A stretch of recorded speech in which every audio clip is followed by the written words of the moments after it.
Dapat wala na siya voice over. So, ayan ako voice over if nindot pa. Ako siyang tanawon kung unsa ang better, ang walay voice over or katong raw jud nga sound sa video. But anyway, gipsapot ko ani, ipadong ko magluto og shrimp. But, giprepare na ko ang shrimp sa morning pa, niyan dating kapag luto na ko kay naatlan kog safot viyan. So, ang pagbutang na ko sa butter, ani, kay dakalagot, binundak jud kung binundak, huwag na lang subagayon ko na yung butter, char, over aday. Wala kay ni daghang kundot ang ato ang shrimp, no? Actually, gusto ko tawagon ni gambas, but akong na-find out nga gambas man na sa pangalan nga imuhar ng giluto ang shrimp, kay ang gambas is the shrimp itself. Yok. Nigamit ko anig usa ka buo nga ahos para buusad ang iyang aroma sa if mukao na ka sa ahos, then bombay, then tomato paste. Kanin tomato paste no mahasol jud ko ani do if magamit ko ani kay gamay kay atong magamit yung ana takabaw kung magamit pa ba na ang sumusunod nga sobra niya. Ni ako na ning gimata-mata ang paprika, black pepper o kanang garlic powder, gimata-mata na lang ako bayot, giingnam gani ako akong gilutuan, kalami naman lang gyud imong hiluan buang nga kay karber sa rason nga nung gisapot ko. Pilian ra kay kagkaon. Ubay-ubay tag ricados ani ato ang luto, no? Although moingon gihapon ko nga dili siya ing anak ka over og kundat, then gipatisan, then oyster sauce.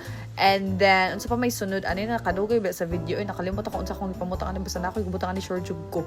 Then para sa mo balance sa siya, no, butangan sa nato siya sugar, brown sugar.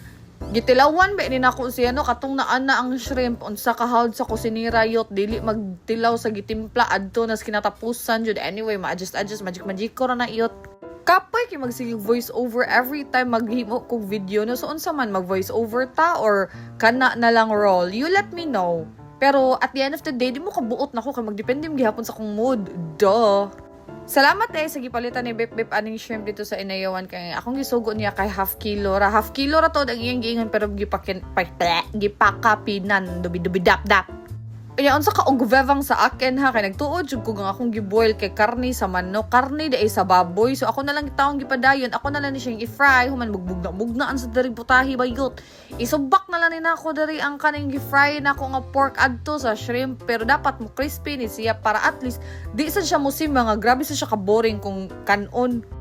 Awa nagvega ra jud ni ato ang shrimp, kay wala ra jud kay pamutang ani nga bisag unsa nga mga pangsabaw-sabaw ni iyaha ra jud din kaugalingon nga agyav giingnan na ta mo basta shrimp gani ay na niyo butay mga sabaw-sabaw diha yot kay mo sabaw ra na siya iyaha pareha ka sabaw nimo. Meow. Nindot jud ang natural nga sabaw bayot, padung na jud ta magkayungit anay daring dapitaw niya. Kani isang chili flakes di jud siya dapat mawagtang. Kay wa man tay sili nga pure arita sa chili flakes magpalaban na ara jud ko ani permi kay nawong natuno ko. Di na siya pwede mawagtang iyot kay ang kinabuhi kung way sili, way lami. Charet. So wagi gani nga mahiligon ka og hang di bag mo lami sa gag-afil. Yung maon ni siya ang mais nga akong giboil, gidunganan ako sa karne, nagtuo kog manok, unya baboy, di ay mo to ako na lang i-fry, kaya ang baboy ako na lang ibutang dere. Guys, napakoy sobra nga dahon sa sili. Ako sa tao siyang gibut-buutan og butang diha para kuno hay humot-humot. But actually, for the sake of magamit lang siya, I know dili ni siya dako og kanang impact sa iyang taste. But I think naa ni siya addition sa iyang aroma. Char. Last batch naman lang sana nako siya sa dahon sa sili para at least man lang magamit siya dili matiway kay namatay na ra bang akong gikuhaan og sili ani katong ang original jud nga sanga di ba mo namatay kay ako ra bang giputol ang usa ka branch niya di na pwede sige kog balik no.